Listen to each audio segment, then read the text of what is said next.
What is up? What is going on? And how are you doing? Now, I don't only cover true crime here. When I come across a story I think you should know about or I have thoughts on, I am going to bring it up.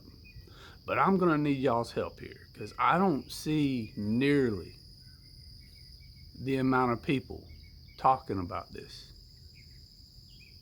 like you should see. So if you value your freedom of speech, let's get into it. I have a clip I'm going to play for y'all. Now, to set the stage a little bit, as some of y'all are aware, the PGA and the Live Tours have been going back and forth, engaged in lawsuits and litigation since Liv's founding. It is worth mentioning that the Live, right off the bat, dumped $2 billion into making this tour a reality. And they were known for some of the highest purses in professional golf. And it did cause a rift within the golf community. And just stick with me. And the PGA would prop up and promote statements from their top golfers, like Rory McIlroy, stating when these players left, it was really the first time he had ever felt betrayed. And other top golfers would make these same statements. And of course, the PGA at that time was patting them on the back, pushing that message, and very thankful that they had individuals within their tour taking a stand. Now, why were you so upset? What is the problem? Well, a lot of people had issues with the fact that the Live Tour was backed by Saudi Arabia. And you can go look online yourself at the issues they're having with human rights in that country and the censorship that they enforce in that country. Now, it seemed overnight the PGA and the Live announced an agreement, and it blew up.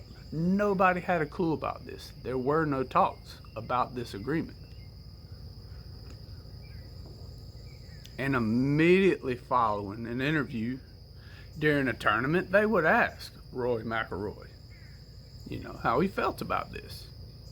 And of course, he made the statement, he felt like a sacrificial lamb. Now, what's the concern here? And I appreciate you sticking around this long. Let me play this clip for you. I would like to have a commitment from both of you that the final agreement will not prevent players or PGA Tour executives from commenting on or criticizing actions of the Kingdom of Saudi Arabia. Will you make that commitment? That will certainly be an objective we would seek, Senator, and I would add that the framework agreement does not prevent our players from speaking their mind on any matters. They're open. It doesn't now, but you can't commit that the final agreement will not require them to avoid any such disparaging statement. We do not anticipate it having that. You don't anticipate it? Will you commit that it won't have it? That you will not agree to it if it does? I wouldn't recommend it to the policy board for approval if it did. Mr. Dunn? As I'm not doing the negotiation, but as Ron just said, he wouldn't recommend it. I will inform the entire board of your excellent point, and it won't. I'll guarantee you the board will vote on it. I don't have the power to decide that, but we hear you, we understand, and I'll advocate for it. What you were watching was Senator Blumenthal during a committee hearing expressing concerns over players' individual rights to free speech. Did you hear the response? I heard the response. Basically saying, we can't answer that. They politely said, we can't answer that. We can't ensure that our players are going to have free speech.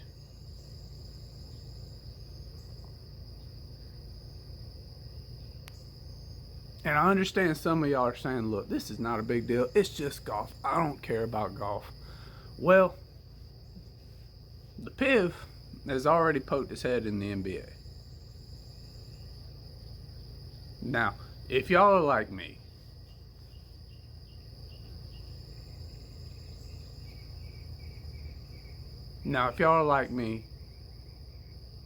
you want to hear what professional athletes on other teams and on your favorite team have to say about issues that are in your area, in your country, or going on around the world. They have large platforms, varying opinions, and I understand people have not always agreed with what they said. Some did, some didn't.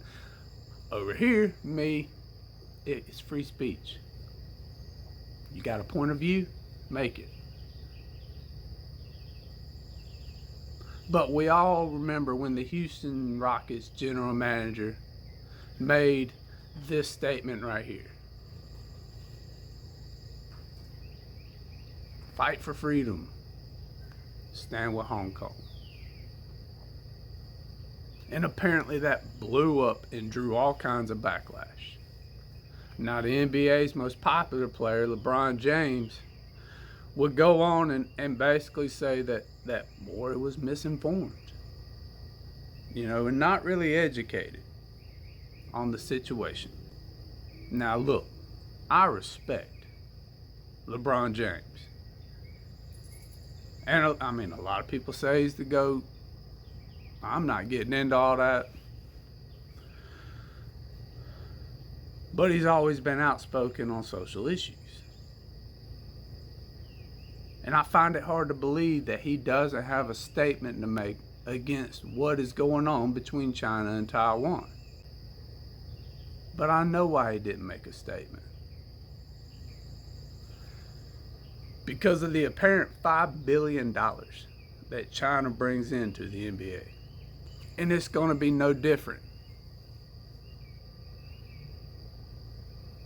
if the Saudi Public Investment Fund merges with professional golf. But that's not what I'm seeing here. Here's what I'm seeing. One of the wealthiest countries in the world, they're making test plays. They've already made investments into NBA teams. I think the Wizards for sure. I couldn't catch what other teams they invested in. And of course, Adam Silver gets up there and says that the public investment fund can only invest minority stakes into teams, and we won't have any majority owner stakes sold. So the NBA's fine with taking that money. The PGA's fine with taking that money. But we can already see what these monetary investments do to players. I mean, we all remember what happened to Kaepernick. He took a stance and a lot of people had feelings about it on both sides of the fence. And he was ran out of the NFL. There have been countless players wanting to make stances on things.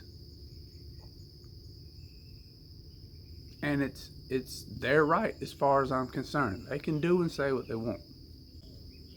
We all know if this deal goes through, it'll be censorship in the PGA.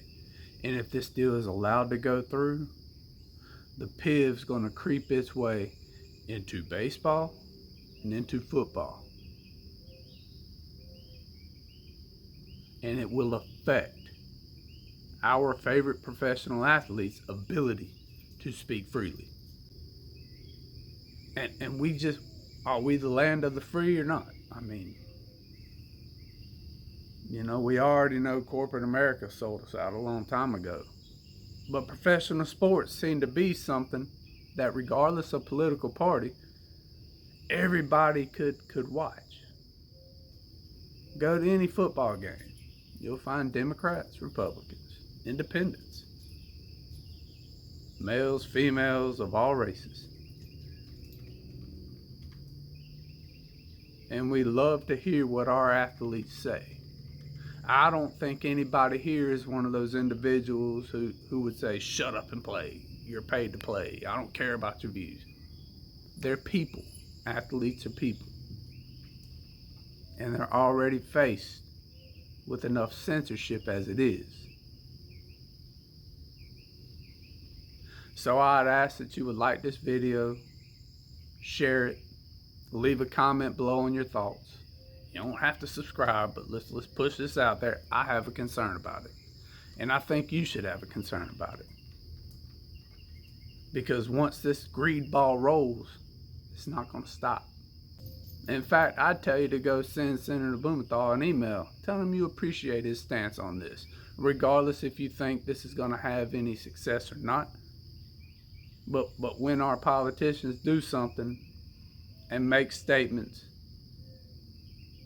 that are correct, they should be recognized. The Department of Justice is looking into this merger right now to see if there is securities violations. I'll leave a link to their email. You can write and express your concerns. But I would also urge that y'all write executives at the PGA saying, look, man, this ain't going to work for us. Write your NFL teams. Say, hey, when this comes, don't do it. As a collective, when we unite on one thing, we get the change we desire. It's always been like that. So don't forget it. Don't be divided by political ideology or political talking points. This is strictly about free speech and our favorite athletes that we like to see on Saturdays, Sundays, Fridays, whatever sport. We like to see them play. We like to see what they have to say. All right? Other than that, I appreciate your time and I appreciate you being here. Y'all have a good one.